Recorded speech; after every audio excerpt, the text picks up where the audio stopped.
Welcome back to Bet-A-Palooza. Now, we're looking to take a deeper dive into the Super Bowl with my man, Sean. Yeah. And we're trying to figure out, can you tell us a little bit about where is the big money going and what can us and the viewers learn about where that money's going? Yeah, this is the break. This is our classic breakdown, pros versus Joes, where the money, how many tickets are out there on each side. So right now, the Rams are getting 58% of the tickets and 73% of the money. That's around a 15% difference there. So they're getting more bets and they're getting the bigger dollar amount. The Bengals are getting 42% of the tickets and 27% of the money. It's plain and simple that the bigger dollars are coming on the Rams. So this is kind of one of those situations where the public and the sharps seem to be on the same side. A lot of the public likes the Rams, and then the big bettors, the bigger money guys, are also pouring money into the Rams as well. Let me ask you this. As we go into the playoffs and people's favorite teams start dropping off, does that affect the betting lines? Does it affect who's betting? Are these more experienced gamblers now that there's only one game, or is it consistent?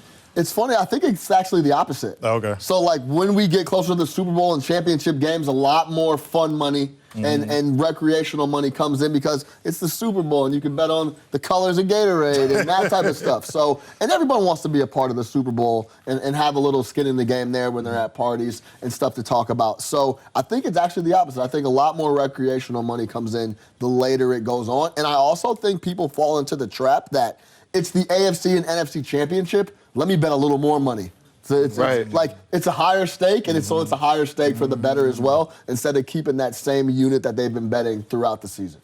Now, Sean, you always talk about staying away from the narratives during the week. The Super Bowl is probably the biggest time for narratives. Now, you know, everybody's talking about the Rams, but when you look into the details, the Bengals have a real opportunity here. What do you say about, the trends and all the narratives that have been going on? Yeah, it's every week, it's a week-to-week thing for me with the NFL. I'm looking at what they did for me last week. I'm not really, because we talk about this a lot too, Kiwi, forget about when they played in week 3. It's week 9. It's the first round of the playoffs. People, there's a lot of different players that aren't even there. So I go week to week with it, and there's a big narrative around how is Joe Burrow going to deal with this pressure from Vaughn, from Donald, but when you're watching the games last 2 weeks, he's dealt with it. He's found a way to win games. So he's come up in really big spots. I think the big thing, a big narrative out there is that Joe Burrow has just been lighting up everybody. And if you go look at the numbers and kind of what he's doing,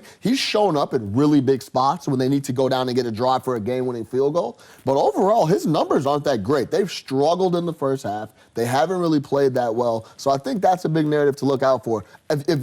If you've been watching the media coverage, you think Joe Burrow was throwing for 4 touchdowns every game and while taking 9 sacks. You know what I'm saying? So I think it's a little bit of the narrative there, but that's something to keep your eye on.